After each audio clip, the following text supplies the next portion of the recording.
Amreli letter કાંડને લઈને ગુજરાતનું રાજકારણ ગરમાતા હવે એક બાદ એક નેતાઓ ખુલાસો કરી રહ્યા છે। ત્યારે અમરેલી લેટર કાંડને લઈને સૌરાષ્ટ્ર ભાજપના દિગ્ગજ નેતાનું નામ સામે આવતા હવે તેમણે મુખ્યમંત્રીને પત્ર લખીને નાર્કો ટેસ્ટ કરવાની માંગ કરી છે।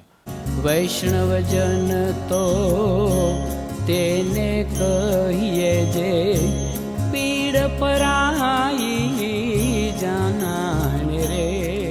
નમસ્કાર, નવજીવન ન્યૂઝમાં આપનું સ્વાગત છે। હું છું જયંત દાફડા।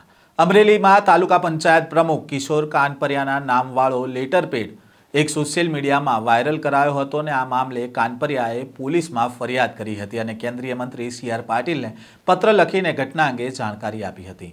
આ લેટર પેડમાં ધારાસભ્ય કૌશિક વેકરિયા પર ગંભીર આરોપો મુકાયા હોવાથી વેકરિયાના સમર્થકો ગાંધીનગર સુધી પહોંચ્યા હતા અને સમગ્ર મામલે જિલ્લા પોલીસ વડા સુધી પહોંચતા લોકલ ક્રાઇમ બ્રાન્ચ અને સાયબર ક્રાઇમ બ્રાન્ચ સહિતના પોલીસની ટીમો દ્વારા તપાસ હાથ ધરવામાં આવી હતી, જેમાં પોલીસ દ્વારા ધારાસભ્યને બદનામ કરવાનું કાવતરું ઘડનારના કેસમાં ભાજપના પૂર્વ હોદ્દેદારો અને પાટીદાર દીકરી સહિત 4 લોકોની ધરપકડ કરી હતી।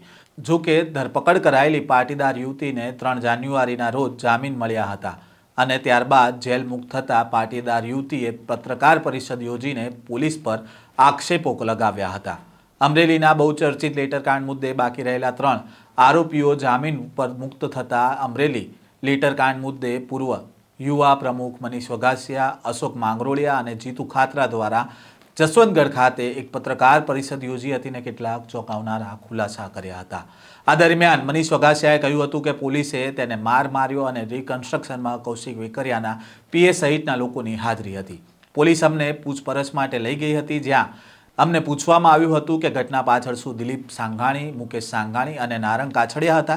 સાથે જ લેટર પેડ ઓરિજિનલ છે અને તેમાં કિશોર કાનપરિયાની જ સહી છે અને તેની FSL તપાસ કરો એટલે બધું જ બહાર આવશે। સાથે જ તેમણે કહ્યું કે મને હાથમાં પટ્ટા માર્યા, SP અને ફરિયાદીની હાજરીમાં મને મારીને નામ બોલવા માટે દબાણ કરવામાં આવતું હોવાનો આક્ષેપ લગાવ્યો છે।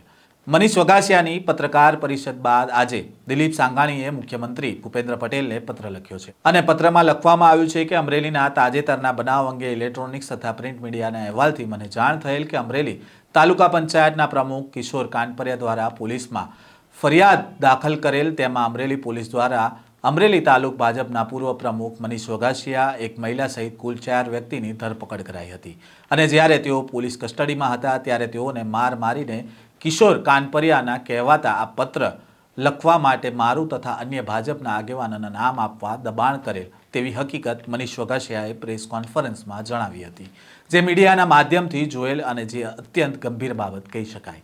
અમરેલી પોલીસે પોતાની જાતે અથવા પોલીસના કોઈ ઉચ્ચ અધિકારીઓ અથવા કોઈ રાજકીય પદાધિકારીના કહેવાથી આ કાર્યવાહી કરેલી હોઈ શકે તેવું મારું માનવું છે।